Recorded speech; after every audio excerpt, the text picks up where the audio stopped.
What's up, guys? Welcome to Culture's Podcast with your host, Matt Sartrick, and myself, Peter from Europe. It's an interesting podcast where we tackle current health news and hot nutrition topics, one conversation at a time. Thank you guys for tuning in. Make sure you give us the 5 stars, like us on Instagram, like us on YouTube. Keep listening. Thank you, everybody, for your support. You guys are amazing. How you doing, Matt? Good, man. I'm ready to roll, even though we're both sick. Let's get this show on the road. Guys, about those 5 stars, keep smashing them. It's helping the podcast grow. It's helping us get more exposed in the algorithm. And ultimately, it's going to motivate us to bring higher quality content to you guys. How you doing today, PD?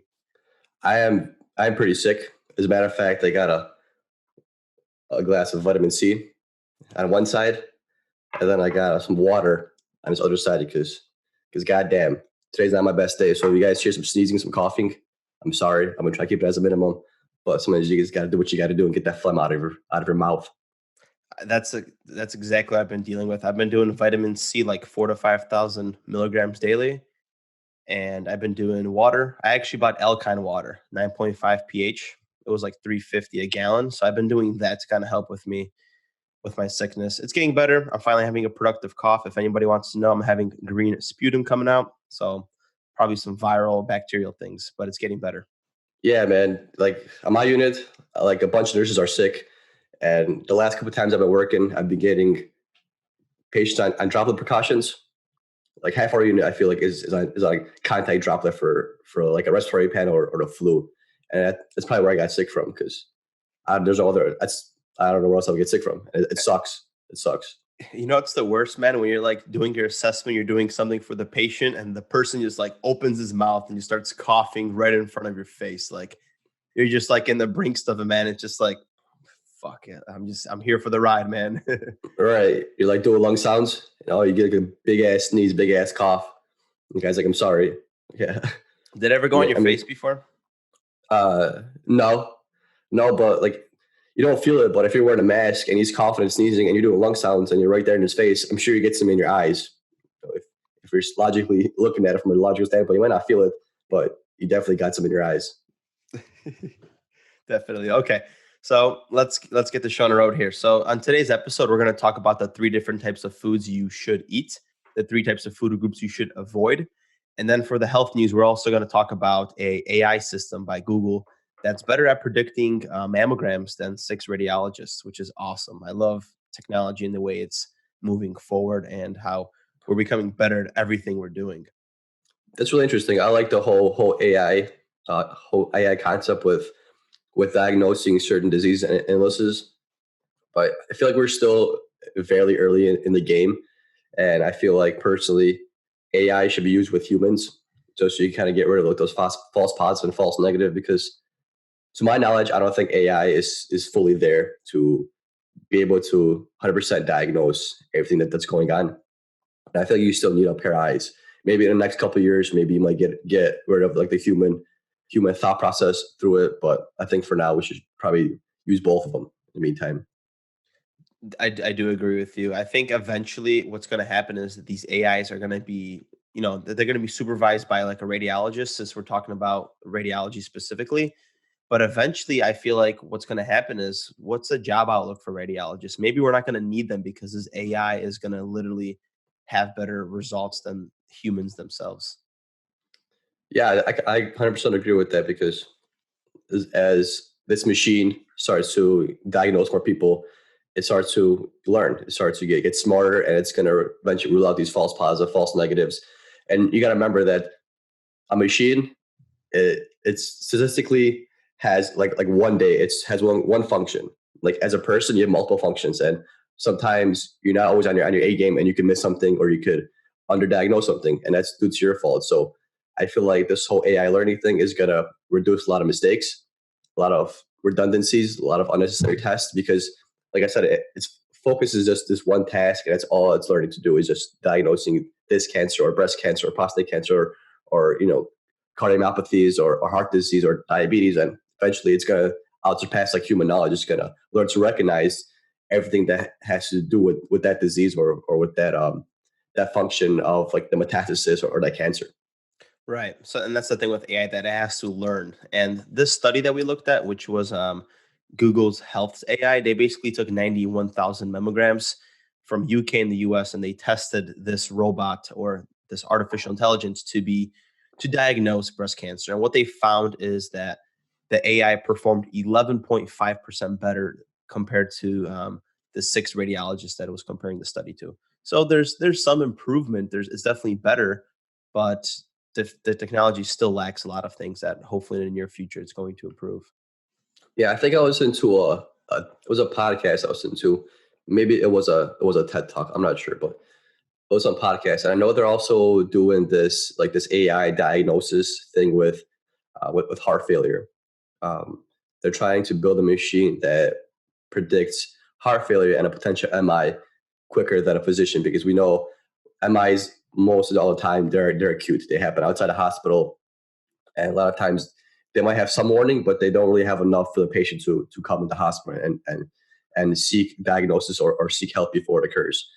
So this AI was actually trying to help with trying to predict who's at a higher risk for MI and who's at a higher risk for heart failure. Because a lot of times we know that these symptoms are slow, and when they have slow symptoms, people don't notice them as much because like they're slow, like you add on one symptom after maybe like a year period, you don't really feel it compared to like when you actually get the full MI, the full chest pain, you don't really feel it. You kind of if you slowly develop shortness of breath over time, maybe you get a little bit shorter breath every few months. Maybe you're walking down the stairs, maybe you're doing one stair less now, another stair less. That's gradual. You don't really notice until it's kind of too late. So I know there's this AI machine trying to better predict high risk people, better predict people that are at higher risk for MI and kind of try to get them in the hospital quicker. So this AI is being used for preventive medicine, which is cool. And I think AI is going to be very cool as well. Since we're on the topic, is let's just say you're a neurosurgeon and you're operating on a patient that has an aneurysm in his brain, and the surgeon doesn't know what decision to make, whether he should coil, whether he should, I don't know what the procedures they do for an aneurysm, but let's just say they have to coil. What's the risk of possibly bursting an aneurysm and the patient's going to bleed out? And instead of the neurosurgeon making that decision, the AI is going to be able to take all the cases it ever went through of aneurysms and give a calculated risk whether the physician should or the neurosurgeon should do this or that. That's going to be cool as hell. Yeah, that's a beautiful aspect of it is that you could put all this information into this computer because you don't know all the studies that have been done. You don't know all the high risk procedures that have been done, like what you're saying with the coils. You don't know. No matter how good of a surgeon you are, no matter how good of a physician you are, your brain cannot don't have the capacity to hold all that research, all that knowledge. But a computer does. And what the computer does is it takes all that knowledge, it remembers it, and then it keeps adding on to it, keeps adding on to it, keeps adding on to it. So it's like a never ending well of knowledge, which is Right. really cool. That's why it's going to surpass our brain function in that specific field, just because it could just keep adding on to the knowledge that it knows. And of course, I'm not sure if who is really big into AI, but we've already created AI computers that are better than the world's best chess players. And there is AIs out there that do certain tasks at a better rate than humans. There's like another game out there. I forgot what it's called, but it also beat like the grand mash of that game. So these are just like the baby steps. Imagine this is just the beginning. Imagine how much more advanced is it going to get if these AI computers are already beating people in chess and certain games. Imagine what they could do in the future in like the next 10, 15, 20 years. Kill all the humans. Long story short. I would also like to mention that I feel like this is going to help because, let's just say you're a nurse and you need a result on an x-ray, you need a result on a CT scan. Like sometimes those radiologists drag ass to give you the results back, or it takes long. Imagine a computer that's able to spit this out in a few minutes and give you the result, give you the impression a lot quicker. That's going to help improve healthcare too. Healthcare is one of the biggest issue is it's just for me it's just slow. Like it's slow to get things read, even if they're stat. You're still waiting like probably like a half an hour at least, and it's just slow. Same with pharmacy. Like they send you medications, but it just takes time. Everything takes time. So anything we can do to make the results show up quicker, these diagnoses quicker, that just benefits society in general. It's just like with everything else, it's like a chase for time. That's why we have Uber because we don't feel like waiting for a taxi. We can just take out our phone and get our Uber ride right away.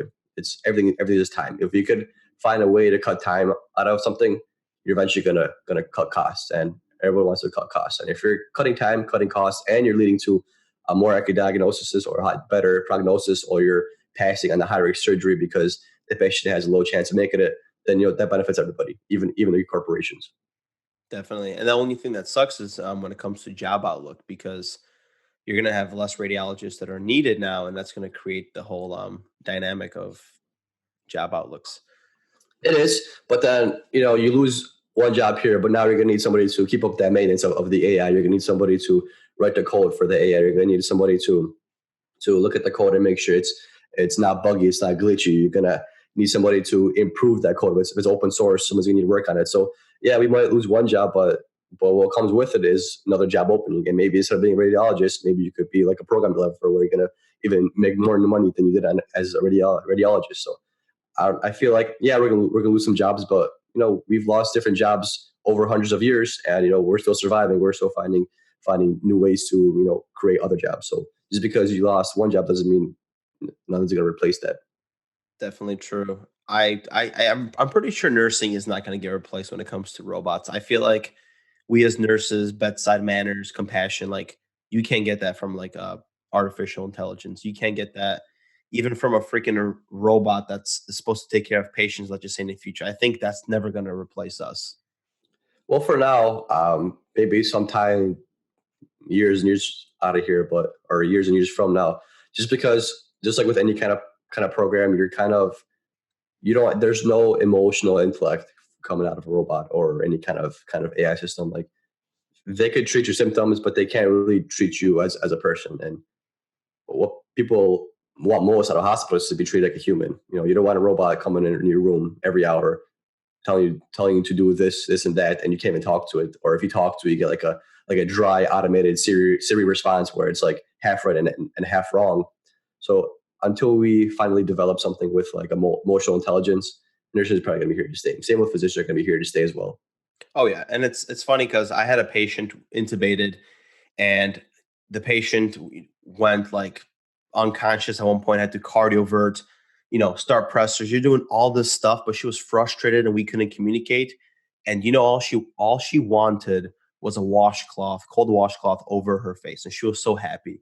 And it's crazy how you're doing so much for the patient, and then you do that one simple task, and they feel so thankful for you. So definitely the empathy part and everything will not be replaced by Yeah, robots.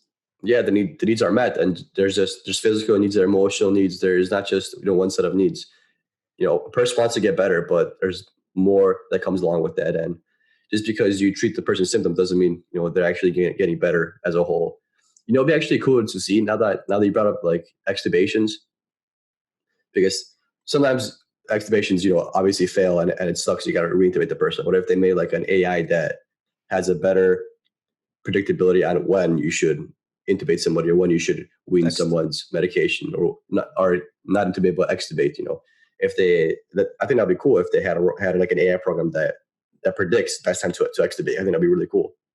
All right, Peter. Well, Saturday, let's take a notebook out. Let's take a pen. Let's draw some ideas. Yeah, let's figure let's figure this out while you're getting better.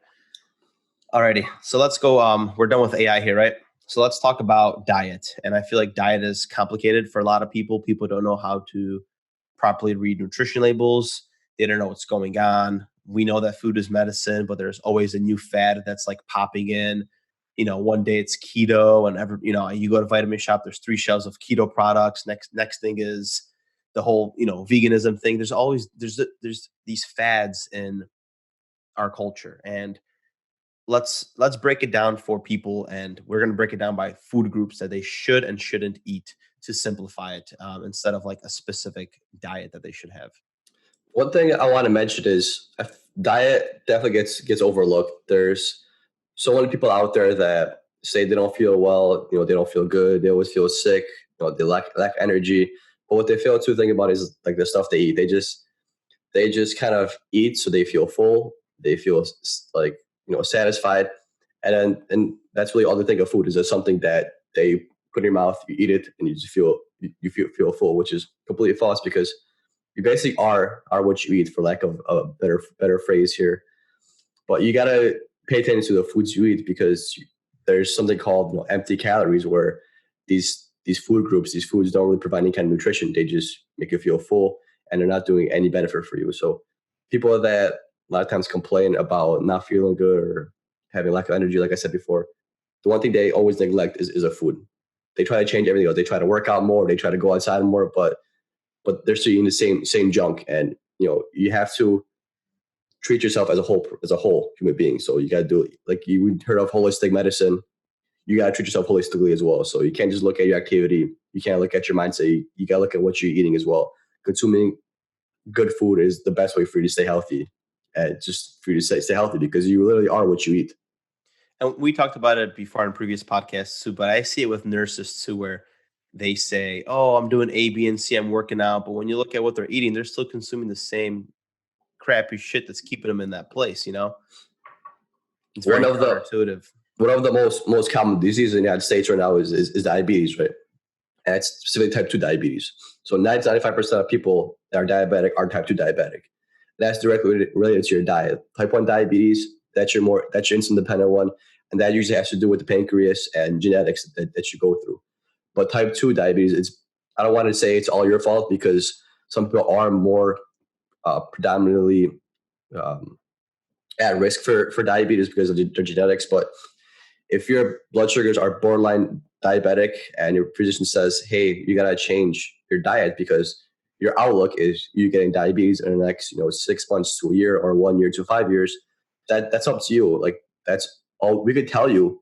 Hey, you gotta change, you gotta do this, because the information you're giving us, the labs show that you're pre-diabetic. So if you don't want to become diabetic, hey, change your lifestyle, eat healthy, stop smoking, work out a little bit, go outside, keep the stress down, and you won't get diabetes. But that's on to you. And remember, you're borderline. So what you do from here is gonna impact your results in the future.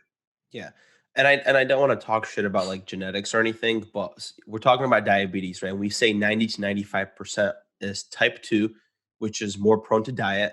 I feel like a lot of people play the victim mentality and they're like, "Oh yeah, my family had it." And they're playing the victim of, it was passed down and it's genetic. I'm going to call you out and say BS. I don't think it's genetic, it's more environmental. Let's use that word. And the reason why it's environmental is because your parents have diabetes and their lifestyle choices, they raised you based on the same environment, you eating the same food because that's what they consume, and then it exposes you to having diabetes.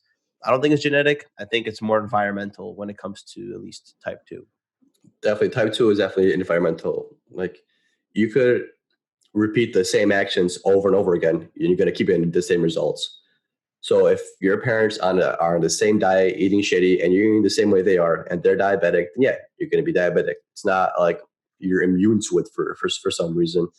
And yeah, I agree with you. It's like, I don't know why people want to keep blaming. Hey, my mom died of stroke, or my dad died of stroke. They both my parents died of stroke, so I'm gonna die of stroke. Yeah, you are more susceptible to going out with a stroke. But look at what else they did. Were they obese? Were they overweight? Did they not exercise? Did they have a high stress job? Did they eat poorly? Those factors play a huge role compared to just genetics.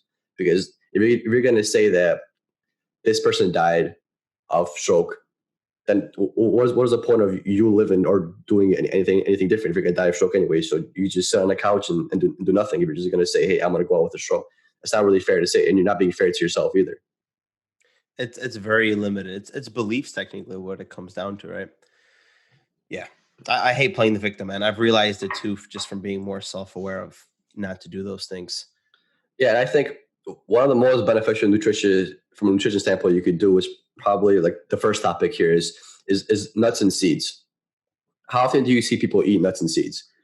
I don't see a lot of people eat that as a snack at all. I don't see people bring almonds or pistachios to lunch. It's usually like chips or cookies. And I feel like a small snack like that, like nuts, seeds is something great to incorporate in your diet, because it's so small, but it has a big punch. Like, you have a lot of good healthy fats in there, a lot of fibers in there as well, and something that you can incorporate in any kind of diet. It's not like you're gonna sit down and have a giant petri dish of seeds. No, just put some in a baggie and just snack on it at work, and you're introducing a bunch of nutrition into your day. Yes, yes. And nuts and seeds, the reason why they're so important is think about them like they're life-giving food. So nuts and seeds literally give rise to life. Eating sprouted breads and things like that. There's so much nutritional value in the sprouts that people say to consume, like fiber. You said fats. There's also called polyphenols, which has a range of health benefits from like gut bacteria to our livers. I think they're doing studies and they're using polyphenols to help with like fatty liver disease and even cirrhosis. So cellular function, there's so much that you should be. There's there's no reason why you shouldn't be eating nuts and seeds, and they are. I'm blanking out here. They are both for vegans. They're both for carnivores. You could eat them on keto. So definitely nuts and seeds. Doesn't matter what diet, what regimen you're following, you could consume it in your diet. And even if you have a hard time getting them in, there's you could even do chia seeds where if you didn't take your pistachios, your almonds to work, why don't you take 3 tablespoons, mix it with some water, make it like a chia seed drink, consume that. There's so many ways to get your nutrition in like that. Even if you just have like a make like a fruit salad, you could throw some nuts in your fruit salad, or even oatmeal, you could throw some nuts in there. Same with like a vegetable salad with like lettuce. You could people throw nuts in there, in their cranberries, all that jazz. Yeah, like this is so super easy to incorporate in your life, and a lot of people don't do it, and it could be a difference between diabetes and not diabetes, because maybe you just needed a bag of seeds instead of those chips and a cookie, and you would have been just as full, and you would have been healthier. I'm such a nut freak. Nut freak. I'm such a like a health freak with like specific things. Like like a couple days ago, I wanted to get some like chips, or I wanted to get like, oh, it was avocado chips. I look at the label, it says like vegetable oil, and I know how bad vegetable oil is. We should do a podcast episode about it, by the way. And I put shit down, man. I don't care. I'll put freaking bags of my cravings, my self discipline are greater than my cravings, and I'll put anything down. But lately, almonds they have been a snack based on Australian dietary guidelines here. I use Australian. I couldn't find American one that was very reliable. 30 grams, guys, per day, which is equivalent to 30 almonds, 30 pistachios, 15 pecans, or 15 cashews. However you That's want not to do it. that's not even that much. And I don't. Pistachios are kind of expensive in certain places, so you don't need to have pistachio. You could do like almonds. I like almonds. You know, I'm not gonna lie. When this family brought some almonds, but they weren't plain almonds. They were like the ones with like the sugar and like the coating around it, like during the holidays. Man, those are delicious. I don't recommend a large amount of those, but those are really good, and I had to bring them up. You had at least 60, huh? Probably easy, 2 servings at least. I probably got like a good 60 grams in there, but that's probably like half of that sugar, so probably not the best. But sorry, guys. I'm not gonna lie, doing the chia seed drinks too. Like, I don't know if you ever done it before. You take like 3 tablespoons, put some water in there, orange juice. You leave it overnight, and you could drink it the next day, and it actually fills you up really well. It's good for your gut. It's good for a fiber source. I'm trying to get more fiber in. That's something I recommend for everybody to try.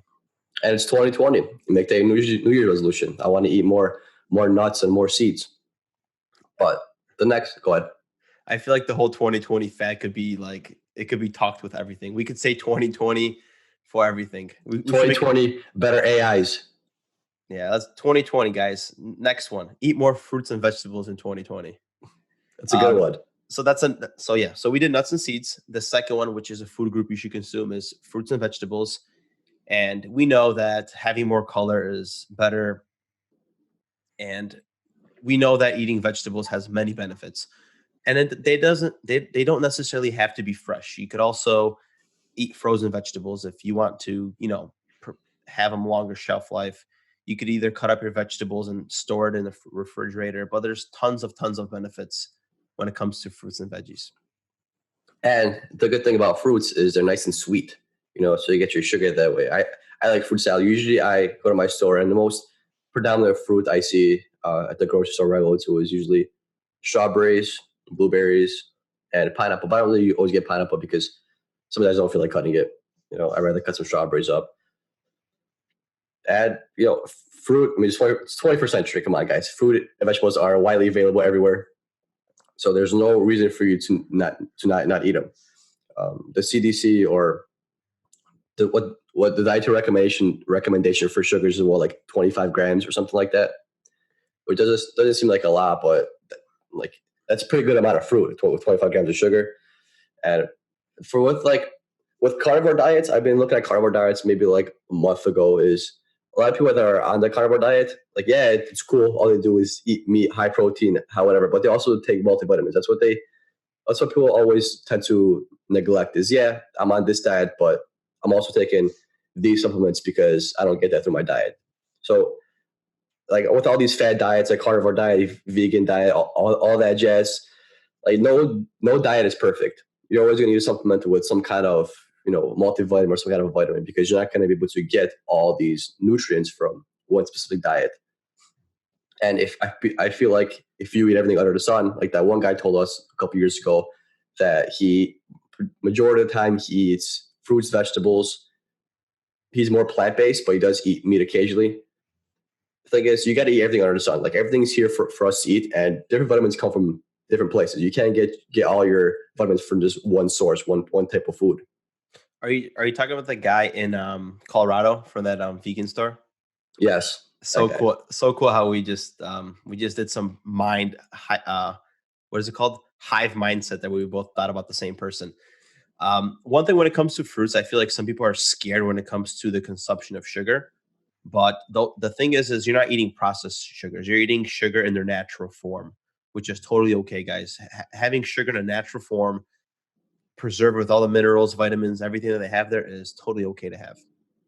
What starts becoming a problem is when once you start having sugar in its unnatural form, which is from processed foods, soda, and all everything in those lines.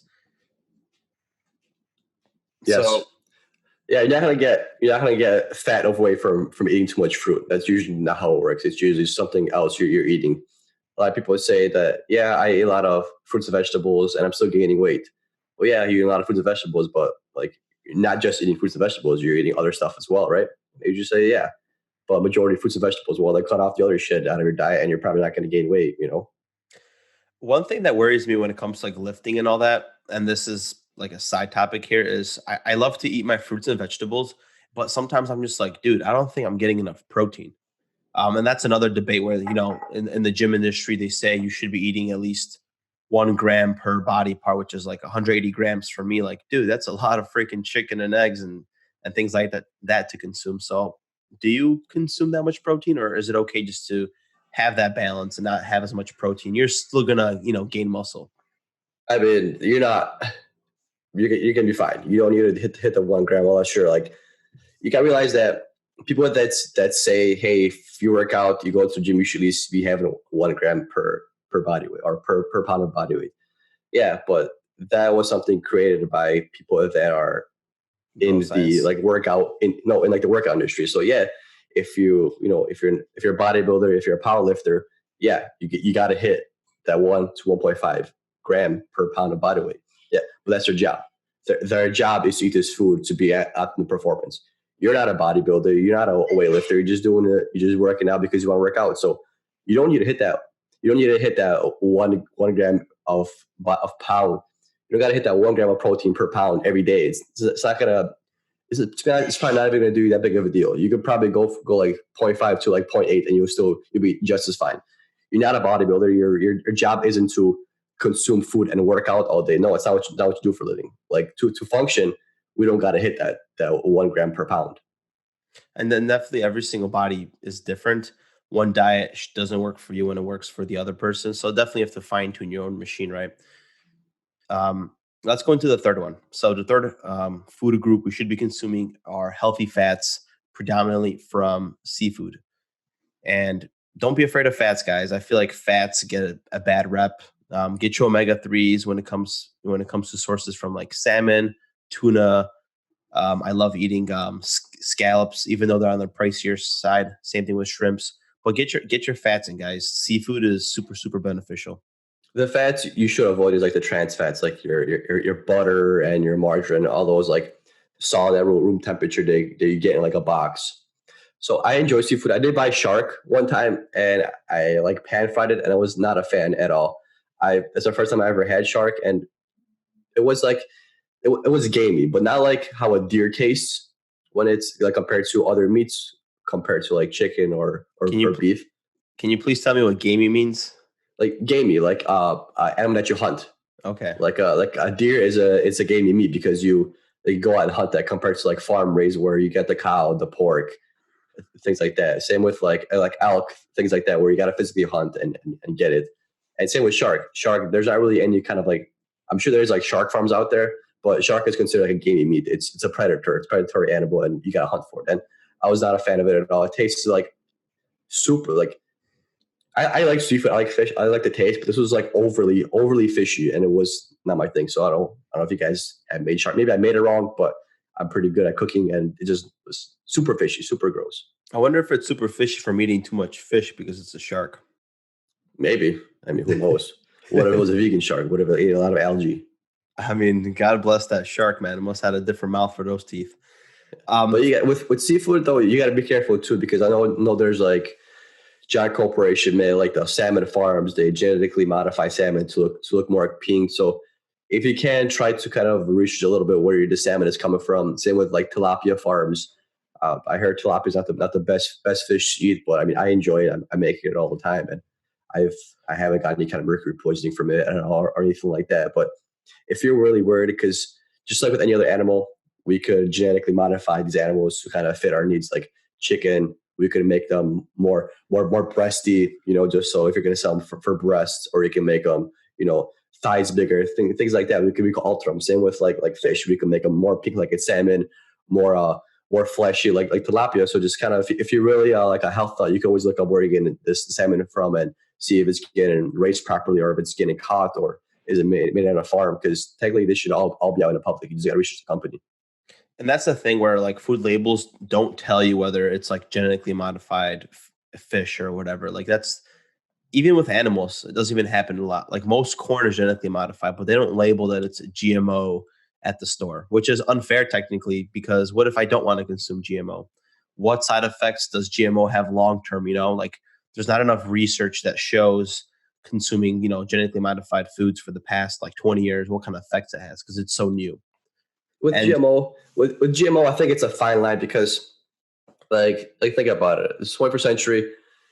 How many of our food is like genetically modified for our taste? Like a majority of fruits are modified. Like, have you ever seen like a strawberry, how big it is here? But if you go to like a garden and get like a natural grown strawberry, that's like half the size, maybe even a quarter of the size. So yeah, things are genetically modified. Of course, that's we're humans. We've learned to genetically modify these things to provide more nutrition, because they're not just modifying the size; they're also being able to modify the nutritional value inside these things as well. They can bring out certain vitamins, and it's not just because it's GMO doesn't necessarily mean that it's horrible for you, because the majority of the food you're going to eat is going to have some kind of genetic modification, because that's what makes food abundant.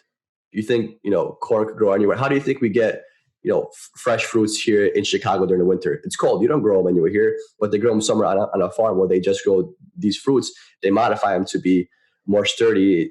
Unfortunately, they do spray with pesticides, but they make them more resistant to certain bugs. And that's how we get this food. That's how we stay healthy as a human race, because we are able to genetically modify the fruits to withstand certain temperatures and make them more abundant. damn humans, man, we're always up to no damn good.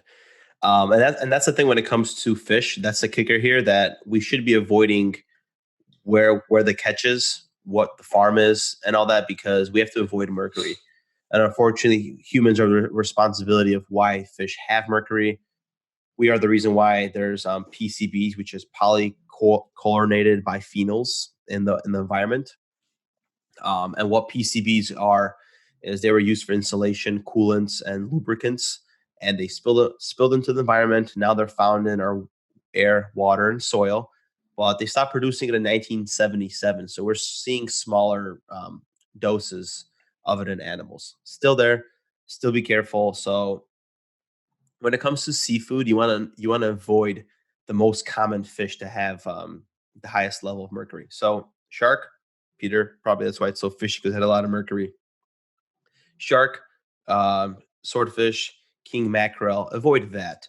Anything with a shellfish, shrimp, light tuna, salmon, they have lower levels of mercury. So stick with those. Yeah, I like my shrimp. I made some shrimp scampi a couple of weeks ago. It was delicious. I like seafood. I don't know because I used to like frozen shrimp. I always used to like eat shrimp with like the sauce. But I don't know. Now I'm kind of I haven't had frozen shrimp for a while. When I buy shrimp, I usually get it like fresh. I don't know why. Like it tastes better for me for some reason. But I used to always get frozen shrimp because I just like the taste of it. But now for some reason, like I switch over to like fresh shrimp. It costs a little more, and you get less of it. But I've no idea. I'm not. I just cook it and I just eat it. So you have to buy it right from the store, like when it's just in the little ice bins. Exactly. Yeah. And I usually now when I do my seafood because used to with seafood, what I used to do is I used to buy it. Even if I buy it fresh, I'll just throw it in the freezer. Which I thought to myself, I'm like, that's really kind of pointless for me to do because I'm better off just buying the frozen if I'm going to put it in a freezer. So with seafood, especially, what I tend to do now is if I'm going to make seafood, I usually buy it the day prior. Just because like I said, what's the point of buying seafood 3 4 days ahead of time and then just throwing it in the freezer and then bring it out and having it defrost? You might just buy the frozen one. So what I have a habit of doing now, if I'm going to get seafood, I just buy the day before. And it tastes a lot better. I do that with salmon though. I buy the salmon fresh, but I still store it in the freezer because I don't know when I eat food, and I have a tendency because I've been living alone. Like, dude, I'll like buy something, I won't eat it for like 4 or 5 days. I'm like, shit, I don't think it tastes good anymore. So Yeah, that's what I'm saying. I Especially with try to seafood, avoid because that. I feel like seafood doesn't last as long as like beef or chicken or turkey. You just throw it in the freezer and have it sit there for like a week or two if you really wanted to. But seafood, I feel like it goes bad so much quicker and if once it stays there for a few days, it doesn't even loses its taste. I feel like so I just buy it fresh now and just cook it that time and eat it within the next like 2 to 3 days. We should have But you. hmm, We should have a YouTube channel here, cooking with Matt and Peter, man. All these little secrets with cooking. cooking with nurses. But the Cook. next topic we want to bring up, guys, is processed food. I'm sure you guys heard us talk about this many times before, and it's like we're just gonna beat this into your brain. So try to avoid processed food, hot dogs, anything kind of frozen beef, like frozen sausage that you would get at the store. Try to avoid those because that's all filled with nitrates, filled with salts, and those we know cause free radicals in your body, especially nitrates, and they are prone to inflammation in your gut and just cancer itself. I know the research on antioxidants isn't as promising as it once was, but we still know about free radicals. And these nitrates and these processed foods, they release free radicals, which ultimately leads to inflammation and cause cancer. Yeah. Processed meats. And so just to kind of know where people are if they're still listening, now we're going to talk about the three food groups to avoid. So processed meats, of course, they're very affordable. They're in our diet everywhere in Western society. Just don't freaking eat them. They're bad. Like you said, we're beating the damn horse. Also, when you cook meats, especially the processed ones, the red meats, they create heterocyclic and polycyclic amines. And these are carcinogens. There's a lot of chemicals that basically show that these free radicals and everything else in meats damage the colon, causes cancer. That's, I think, why our Polish people have so much colon CA based on this stuff.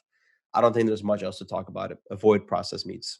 So like my opinion with this is these things that they put in the foods, they they might be considered safe for consumption, but you got to realize that when we get this meat, it's raw. So yeah, this chemical might be safe for consumption when you eat it straight. Like if you grab the chemical, put it in your mouth, and you eat it. But these foods are being cooked, and obviously, when you cook something, there's a process to this, and you're putting things in high temperatures, and it reacts with heat. This leads to different chemicals coming out of the actual chemical, which are going to be harmful. Which people don't people don't really companies don't test for it because they're just going to say, yeah, it's safe to consume. So watch how much you consume of it, but it's safe. But they don't say, hey, when you cook it, it releases these compounds, and now it's considered less safe than it originally was. Yeah, just like nitrates in bacon, right? Like there's nitrates, but what happens when the nitrate gets exposed to high temps? We don't know. I don't know. Just avoid it. Yes. The next one that you should avoid, which is sugary drinks and refined carbs. And we know Western society has a high amount of that. We know that sugar is bad. It has zero nutritional value. So not only are you consuming empty calories, you're not getting any proteins, vitamins, minerals that your body needs. Um, Overconsumption of sugary drinks causes liver damage. We know that fatty liver disease or fatty liver is not only an alcoholic thing, it's also related to too much fructose. All that is bad, guys. We know that fructose in sugar drinks is also bad because it messes with appetite control hormones, right? Eating fructose basically tells ghrelin, which is a hunger hormone, it doesn't get excited, it doesn't get turned on. So you're consuming a lot of calories, which is filling your body, but your body's still telling you that it's hungry because it doesn't know what it's consuming. It's artificial. All these damn empty calories, but goddamn, are they so good? We're not saying you guys can't enjoy like these things, but if it's like a staple of your diet, you're not doing yourself any kind of benefit. You got to have the same willpower as Matt. He reads the damn label, and if it has a certain type of oil or a certain type of food that he doesn't want, he puts that thing down. Even though he wants those damn avocado chips, he's not gonna eat them because it had some kind of palm oil or whatever oil, vegetable oil that they just said was in it. Yes. So this is where you got to think long term. So what is your short term win with this food? You're gonna feel good. It's gonna taste good in your mouth. Great, but think about it in the long term. It's not going to have you feel full for very long. So you're going to have some, half an hour to an hour later, you're going to feel empty again, and you're going to reach for that snack again. Compared to eating like a fruit or a vegetable or a piece of meat where it's going to hold you over longer. It's going to make you full for a longer period of time, and you're getting nutrition out of that. So that's why you're feeling full for longer, because that has some kind of nutritional benefit for you. Unlike these chips, these Cheetos, these Doritos, they have no nutritional benefit for you at all. So yeah, you're eating it. Your stomach might feel full because it's stretching and it feels full, while your body is still hungry because there's nothing beneficial from there. You're not getting any kind of vitamins. You're getting these simple carbs that, they raise your blood sugar and then, they drop you back down. And it feels good. It feels good. But then in the long run, you're getting no benefit whatsoever. Your body is still craving. You have no energy. Like, yeah, you feel full, but there's no energy being processed or released into your body. Your cells can't survive off that. That's why you get hungry so quickly. Isn't that interesting how diabetes happened because of having too much sugar? So there's resistance that's get created. But when you consume sugar, your body doesn't know that it's being fed and it's full.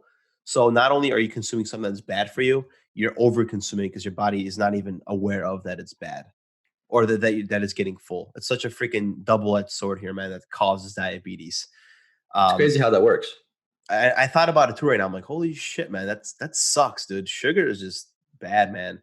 And if you're like not a sugar fiend like me, but if you love sweets, like you have a Yeah, sweet sweet tooth, tooth. that's what it's called, a sweet tooth. Like there's ways to go about it. Like what I like to do is if I have like a little piece of brownie, I'll cut a little piece, and after I have my salmon and Brussels sprouts, I have a little piece. Or I'll take out the strawberries after I ate. I'll, take my knife, put some peanut butter on it, and just dig in to get that sweet tooth. Oatmeal as well. I put some oatmeal with some honey, some blueberries. That's my sweet tooth there. I'll add a little packet of stevia if I want that extra sugar kick, and I keep myself satisfied just so I'm not reaching over for Oreos, or they're not in my fridge to begin, or they're not in my house to begin with. But it prevents me from consuming the shitty stuff that I shouldn't be eating. If you train yourself to make it like as a reward, like was it Pavlov trained those dogs or whatever with the Bella or whatever, you can literally train your body to kind of strict a regimen, and then it knows that, hey, I've eaten healthy for this whole day. I could have like 4 Oreos, or I could have peanut butter, or I could have pancakes tomorrow in the morning. Even like if you go to the gym and if you track your macros, what I do sometimes, not all the time, because sometimes I don't have the time to, but what I do is sometimes before midnight, I see that I haven't hit enough calories in my diet to kind of sustain the amount of energy I consume today. So I use that as reward. So I say, hey, I have 100, like 200 calories left over at 150. What can I eat as a snack to kind of fill me over with those calories? Because I hit all my nutrition. I hit all my protein that I needed. I hit all the fiber that I needed. So now what can I eat to kind of reward myself in a way? I have 200 extra calories. What can I do? So I have a little snack, you know, or I'll plan my meals around the pancakes that I plan on eating in the morning. But don't just make it pancakes where you do pancakes and you put jelly on it and then syrup and then, almond butter or Nutella, where it's just like you pack it on the carbs and calories for no reason. If you're gonna have pancakes, yeah, have that be your little reward. Do pancakes, put a little bit of peanut butter on there. You got some syrup, but also throw in some fruits in there too, or something healthier. Put some seeds or some nuts on there. Do you, what's it called? Do you cut your calories? I try to. It just depends. Usually, if it's hit or miss, I try to. I'm probably 50-50. I'm trying to get a little bit better at it since the New Year's, but I don't always have a. 20. Sometimes I do have the time. Sometimes I'm just like I just don't feel like it sometimes. I'm just like whatever. I kind of don't want to feel like doing it, which is bad on my part. But it's all about getting that routine down and kind of just making it a habit. Routine and habit, baby. Let's get it. Last one, guys. And I feel like we should have told like people the three bad ones, three good ones, because it's 50 minutes in, and now they're finally getting the third one in. Well, good. They got us into a full 45 first to get the third one. That is true. So eat less salt, guys, especially packaged foods. We know that salt is bad. It's freaking bad for our CHF patients. Like I had a guy that 2 days ago, I was taking care of him. He came in because he was eating salami from Amazon. He wasn't taking his diuretic. Came in for CHF exacerbation, guys. We know that salt is bad. It raises your bloodstream. It's at risk for hypertension. It reduces the abilities of our kidneys to remove water. Like it's no bueno, guys. Avoid it. Look at your labels. The thing with sodium is we need sodium to survive, but we've gotten to that point where there's sodium in almost everything that we eat. And think about it. What we talked about in the beginning was processed foods. If you eliminate those processed foods or you lower them, you're going to eliminate majority of the salt. Because those processed foods are packed with salt because that's what gives them the shelf life is the nitrates and the sodium. Back in the day, salt was very valuable because it allowed you to preserve foods. Now they pack it on because it's so widely accessible, so widely available. So hey, instead of this food being okay to eat on the shelf for 5 days, throw in some salt. Now it's good for like 2 weeks. So these people just pack on the salt into these foods, and you know what else? It tastes good too. Unfortunately, it does. But if you eliminate those processed foods, you're going to eliminate majority of your sodium. You know what's interesting? What? So you're talking about how these industries just keep packing on salt, right? It's funny how we allow these things to happen, right? And as more and more we as consumers are becoming aware of this, we're finally seeing the industry changing based on how aware we are. Meaning, we used to have a bunch of freaking trans fats. Now everything is zero trans fats, no trans fats, because we realize it's bad for us. Now things are gluten free. Now things are low sodium. So as we are getting smarter as consumers, and we know it's bad for us, finally the health industry and the people that produce these foods, they're getting better, and they're realizing, hey, we can't use high fructose corn syrup anymore because now people know that this shit's bad for you.